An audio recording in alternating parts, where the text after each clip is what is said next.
वो स्वीकार तो कभी ने भी स्वीकार कर लिया। नहीं पसीजा दिल उसका, वो अपने रास्ते चली गई।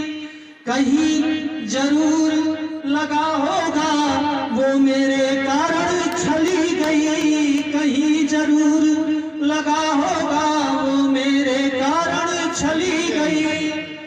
पर ये सत्य नहीं, मैं उसको अब कैसे समझा पाऊं। पर ये सत्य नहीं, मैं उसको अब कैसे समझा पाऊं, क्योंकि वो चली गई। अरे सत्य नहीं, उसको मैं अब कैसे समझा पाऊं। छोड़ के मेरे दिल का दामन वो साजन की गली गई। छोड़ के मेरे दिल का दामन वो साजन की गली गई। तो जब ये मुक्तक ग्रुप पे पहुंचा था, आदरणीय संस्थापक महोदय पढ़े इसको और रिकॉर्डिंग बड़ा जोर से हंस हंस के कहे कि तुम्हारे घर बेचते हैं, अभी पता चल जाएगा कौन साजन और किसकी गली। तो बड़ी समस्या है, लेकिन दुर्भाग्य ये कि बिना इनके भेजे ही झगड़ा हो गया और राधा चली गई। ठीक है, तो आज आपके सामने मैं प्रेम परोसूंगा। मानव जाति को बांधने वाला मात्र एक भाव है, वो है प्रेम। प्रेम का स्वरूप अलग हो सकता है, प्रेम की प्रकृति अलग हो सकती है, प्रेम का आधार भी अलग हो सकता है, लेकिन प्रेम का एकमात्र उद्देश्य है जुड़ाव।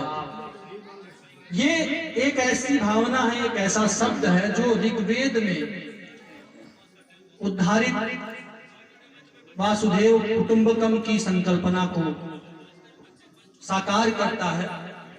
और वैसे तो हमारे बीच में जो प्रेम परोसा जाता है कवियों के द्वारा, फिल्मों में ज्यादातर एक ही प्रेम परोसा जाता है। एक तरफ कृष्ण है और एक तरफ राधा है। भले कृष्ण राधा चले गए, लेकिन बहुत सारे कृष्ण राधा हैं।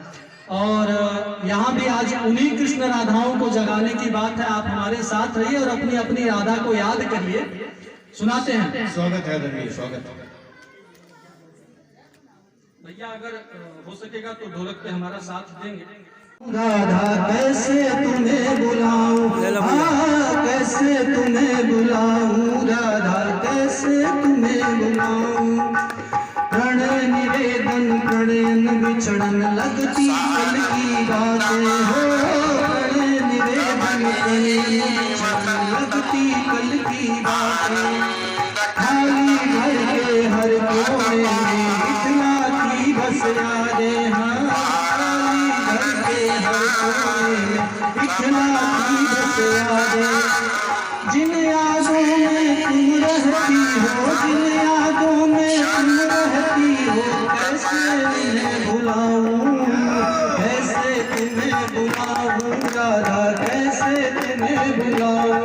हाँ, कैसे तुम्हें बुलाऊं, राधा कैसे तुम्हें बुलाऊं।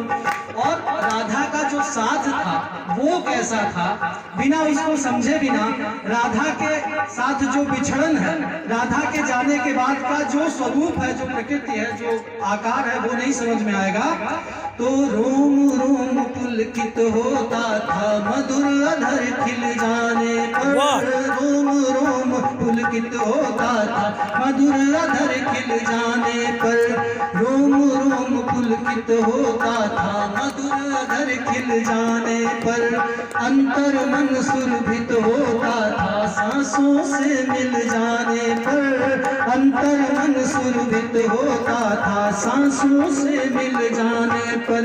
रोम रोम पुलकित होता था मधुर अधर खिल जाने पर।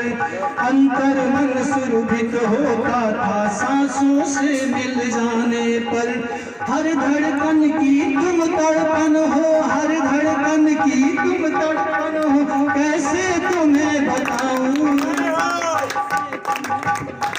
राधा कैसे तुम्हें बुलाऊं। हाँ, कैसे तुम्हें बुलाऊं, राधा कैसे तुम्हें बुलाऊं। पीछे साथी खड़े हमारे छोटे भाई, बड़ा प्यार करते हैं मुझको और ध्यान से सुने, साथ हो जाइए, कभी कभी ऐसा होता होगा, है ना।